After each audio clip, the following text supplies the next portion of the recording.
laquelle Amdi, qui est toujours très disponible. Je remercie vos tatas qui sont présentes, qui sont des femmes de grande valeur, de grande qualité, et qui participent et qui ne se lâchent jamais de participer. Vous avez Madame Dioro Ndiaye qui fut ministre du Développement social, qui a eu à vraiment imprimer de ses marques le ministère de la femme, qui a fait énormément de choses, surtout sur le plan intellectuel.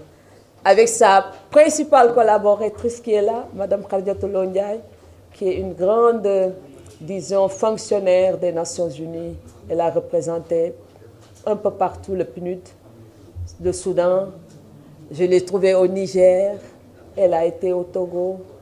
Une femme qui a piloté justement tous les travaux pour au nom du Sénégal des documents préparant le sommet de Beijing. Madame Outa Bokande, notre collaboratrice et partenaire de toujours, je dis Outa, elle est de la Fondation Konrad Adenauer, mais je peux dire qu'elle est membre associée du mouvement citoyen. Madame Marie Sidibé, mon amie, ma sœur, nous avons fondé ensemble le mouvement citoyen. Et tout ce que vous entendez, je reviendrai cette année, c'est avec elle. El Assar, vous ne le connaissez pas parce qu'il est parti aux États-Unis depuis plusieurs années. Mais El Hadj, c'était le pilier, si vous voulez, du centre culturel américain. C'est lui qui nous a envoyés tous en Fulbright aux États-Unis, qui a été le plus grand collaborateur. Et il était très impliqué dans les questions de démocratie. Au nom de l'ambassade des États-Unis, il peut vous raconter l'histoire de la démocratie sénégalaise depuis je ne sais pas combien d'années. Donc, et là, c'était quelqu'un de très intéressant que vous pouvez même interviewer après cette conférence de presse. Alors, je vous remercie. Je remercie Awa Sek. Vraiment, d'abord, elle vient de publier un article remarquable sur la polygamie que vous pouvez lire sur le site de Séné Plus. Et je vous remercie, vous les journalistes, mesdames, mesdemoiselles, messieurs les journalistes. Sans vous, il nous sera extrêmement difficile de communiquer. Vous êtes un peu les ponts entre ceux qui interviennent, ceux qui parlent et le reste de la société et du monde entier, parce qu'on peut lire un article de journaliste. Alors si je vous ai convié aujourd'hui, c'est pour la relance des activités du mouvement citoyen dans un contexte particulier. Et nous avons tous pris conscience que ce pays nous appartient à nous tous. Et que nous devons nous battre pour que le Sénégal reste le Sénégal qui a été toujours un pays leader en Afrique et un pays qui sert de référence pour toute l'Afrique, et nous n'avons pas le droit de décevoir et de nous décourager. Alors je vais lire très rapidement le propos liminaire, mais en lisant le propos liminaire, je ferai aussi des commentaires. À ma gauche, vous avez Bodian, Mamadou Bodian, qui est spécialiste des sciences politiques, mais surtout de l'islam, et qui a fait sa thèse à l'université Gainesville en Floride. Il est aujourd'hui chercheur à l'IFAN. Et Bodian fait partie des jeunes, des primos, comment vous vous appelez, les primo-adhérents justement du mouvement citoyen. Avec tant d'autres, peut-être certains nous rejoindront tout à l'heure, avec Céliba que vous avez vu, Aminata qui est là, Maguetno, etc.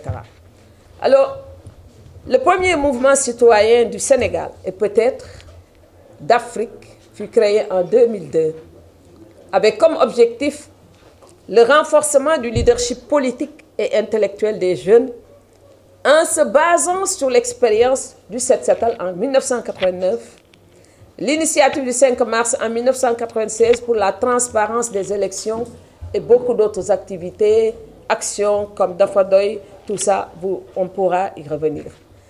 L'action du mouvement citoyen veut conduire au changement, à la transformation positive de nos sociétés En effet, il s'agit d'une passion pour un changement alternatif qu'on a voulu concrétiser avec sa mise en place au lendemain de la première alternance politique, c'est-à-dire au début des années 2000 et plus précisément en 2002.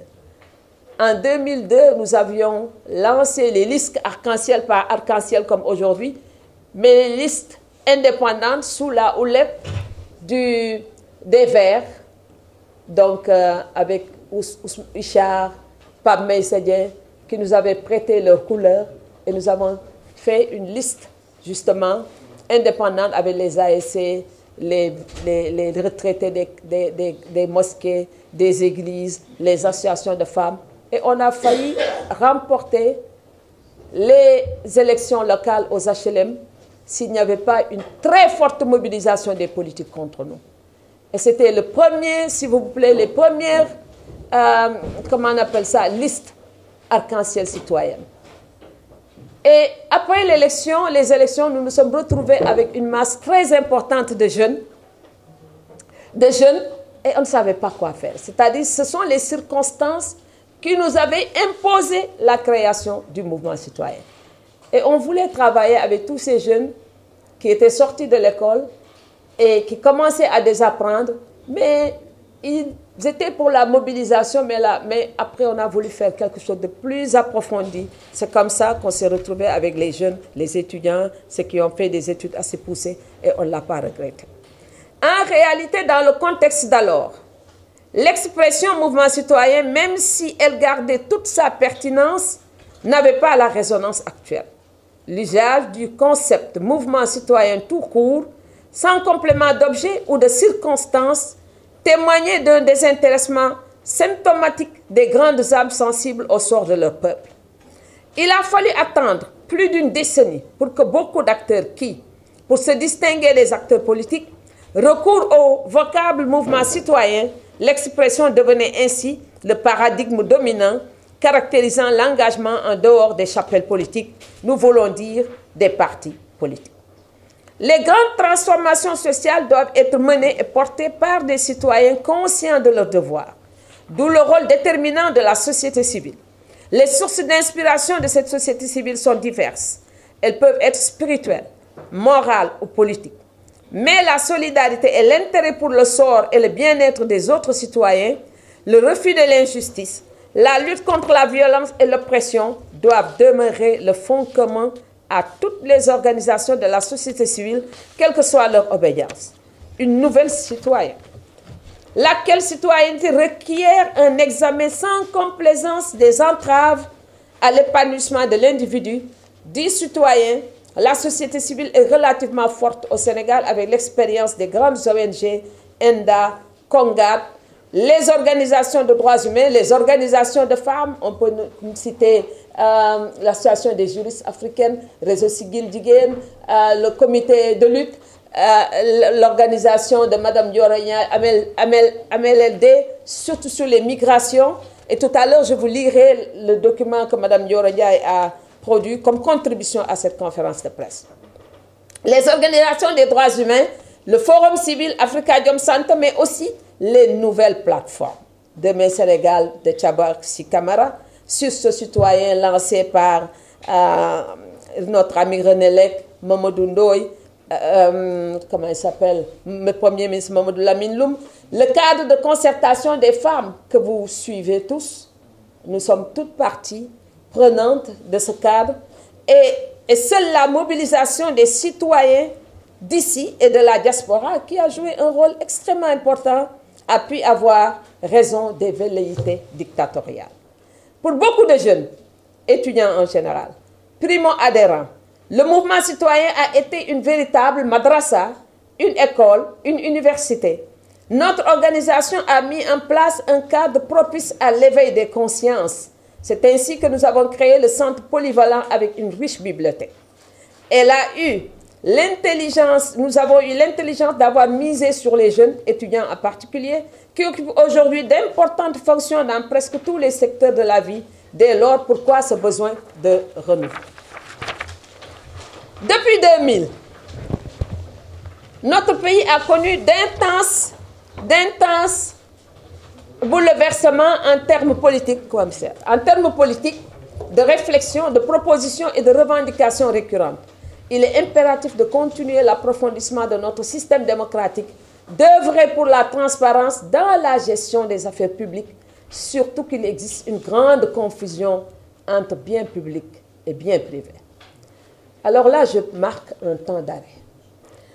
Cela a été toujours notre préoccupation, la confusion, parce que ce sont des termes et des concepts usités.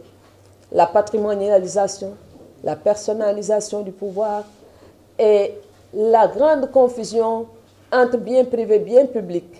C'est comme si on accédait au pouvoir rien que pour satisfaire ses besoins personnels.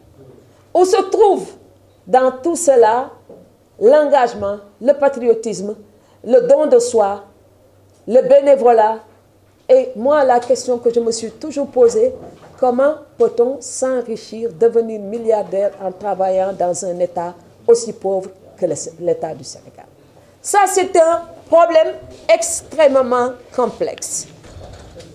Alors, pour le citoyen, il y a urgence de définir les règles dans la gestion de l'espace public. Même le changement climatique reste incompréhensible pour beaucoup de nos concitoyens. On ne peut pas mesurer l'ampleur de la prédation dans ce pays. En parcourant le document intitulé « Répertoire des litiges fonciers et conflits communautaires », on est tenté de se demander si finalement ce n'est pas tout le Sénégal et ses terres qui sont dans la tourmente.